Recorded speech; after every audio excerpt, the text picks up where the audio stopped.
एक बार आप जी सपरिवार गांव सद्दा सिंह वाला में वैवाहिक कार्यक्रम में शामिल होने के लिए गए। वैवाहिक कार्यक्रम के दौरान आदरणीय करतार कौर जी की हंसली खो गई। इस बाबत परिवार एवं समस्त रिश्तेदारों व मेहमानों से पूछने के उपरांत भी हंसली का पता नहीं लग पाया। जब उक्त घटना के विषय में आप जी को समस्त जानकारी हुई, आप जी ने फरमाया कि घर के सभी दरवाजों को बंद कर दिया जाए, क्योंकि यदि हंसली किसी ने चोरी की है तो चोर घर के अंदर ही मौजूद है। अतः दरवाजा बंद करने के बाद अंदर का व्यक्ति बाहर एवं बाहर का व्यक्ति अंदर नहीं आ जा सकता था। सारे दरवाजे बंद करने के उपरांत आप जी ने फरमाया, हमारे पास एक ऐसी जादुई शक्ति है कि हम नब्ज देखकर ही ये बता सकते हैं कि चोरी किसने की है। यदि किसी को इस बात पर यकीन ना हो तो कोई चाकू या पेंसिल कहीं छुपा दो, तो हम बता देंगे कि वो चीज कहाँ छुपा कर रखी गई है।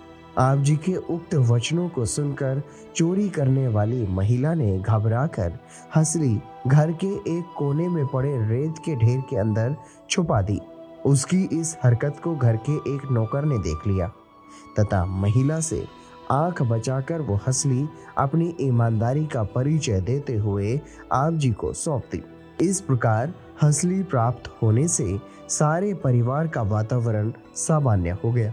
इस प्रकार आप जी ने अपनी अद्भुत सूझबूझ से चुराई गई हंसली भी प्राप्त कर ली एवं उस महिला को परिवार में अपमानित होने से बचाकर अपनी दयालुता एवं महान व्यक्तित्व का अनुपम उदाहरण भी प्रस्तुत किया। दूरदर्शिता।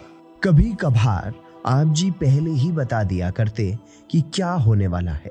उस समय आप जी की नई नई शादी हुई थी और आप जी आदरणीय करतार कौर जी को लेकर उनके मायके गांव सद्दा सिंह वाला, जिला मानसा, पंजाब से वापस अपने घर श्री जलाल आना साहिब की तरफ घोड़े पर सवार होकर आ रहे थे।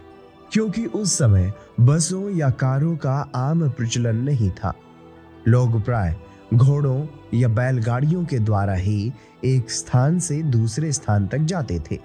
अचानक परम पिताजी ने अपना घोड़ा एक वृक्ष की छाया में रोक दिया और आदरणीय करतार कौर जी से फरमाया कि हम थोड़ी देर रुक कर चलेंगे। आदरणीय करतार कौर जी आप जी के ये शब्द सुनकर चिंतित हो उठी और उन्होंने कहा कि हमारे पास गहने व नकदी भी है, हमें इस सुनसान रास्ते पर नहीं ठहरना चाहिए। हमें बहुत दूर जाना है और ऊपर से दिन भी ढल रहा है। आदरणीय करतार कौर जी ये कहकर सतनाम वाहेगुरु का जाप करने लगी।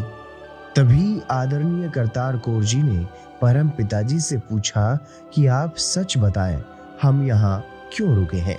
परम पिता शाह सतनाम सिंह जी महाराज ने फरमाया कि आगे डाकू हैं जो कि इस रास्ते से आने वाले राहगीरों को लूट रहे हैं। थोड़ी देर रुकने के पश्चात फिर आप जी व आदरणीय करतार कौर जी घोड़े पर सवार होकर आगे चल दिए। तभी आगे रास्ते में एक गांव आया और वहां के लोगों ने बताया कि कुछ देर पहले डाकू कुछ लोगों को लूट मार करके चले गए। आदरणीय करतार कौर जी को ये सुनकर बहुत आश्चर्य हुआ और वो समझ गई कि उनके पति अर्थात परम पिता शाह सतनाम सिंह जी महाराज कोई साधारण व्यक्ति नहीं है। परम पिता शाह सतनाम सिंह जी शुरू से ही अंधविश्वासों तथा कुरीतियों को नहीं मानते थे। आप जी गांव में कीर्तन मंडलियों के साथ मिलकर भगवान का कीर्तन करते। एक बार आप जी कीर्तन मंडली के साथ दूसरे गांव में चले गए।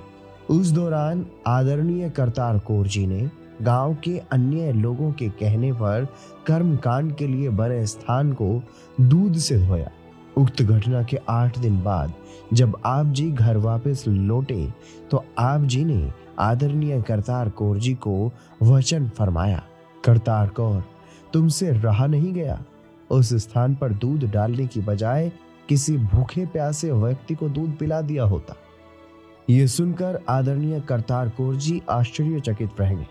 पूजनीय परम पिताजी ने इस घटना का विस्तृत ब्यौरा बताते हुए कहा कि गाय का दूध दोहकर किस तरह वे सुबह सुबह अंधेरे में ही गई और उन्होंने अपनी मन्नत में पुत्र की दात मांगी। ये सुनकर आदरणीय करतार कौर जी को बहुत आश्चर्य हुआ और उन्होंने कहा कि मैं अपनी गलती मानती हूँ।